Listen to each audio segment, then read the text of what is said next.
David Beckham avait-il vraiment besoin de ça? Avec une fortune estimée à 450 millions de dollars, il est un retraité aisé.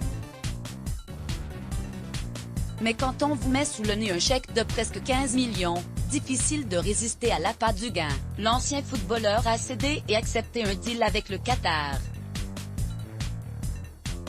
À lire aussi comme le rapporte The Mail on Sunday, David Beckham a donc conclu un accord avec ce riche petit émirat du Golfe pour devenir son ambassadeur médiatique en vue de la prochaine Coupe du Monde de football organisée dans le pays en 2022. Les sources proches de l'ancien sportif aujourd'hui âgé de 45 ans affirment qu'une annonce officielle est en cours de préparation et que le staff de ce dernier marche sur des « car la réputation des criers du pays pourrait nuire à son image de marque, laquelle lui rapporte des fortunes chaque année en partenariat et produits à son nom.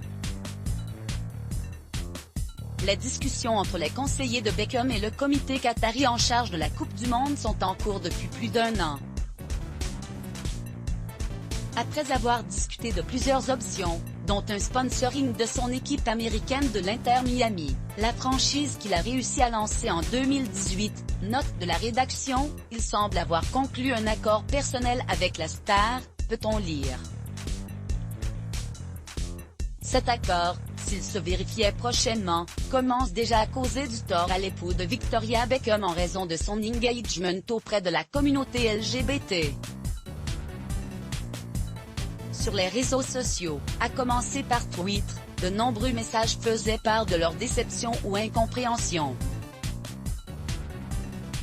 En 2002, il avait accepté de poser pour la couverture du magazine spécialisé Attitude, montrant très tôt son soutien à la communauté. En 2007, l'ex-joueur du PSG, équipe appartenant au Qatar, déclarait ainsi être très honoré d'être qualifié d'icône gay. En 2018, il était même nommé au British LGBT Awards.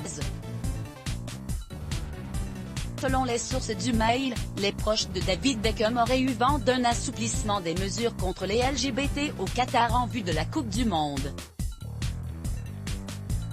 À date, être homosexuel dans ce pays peut vous causer la peine de mort.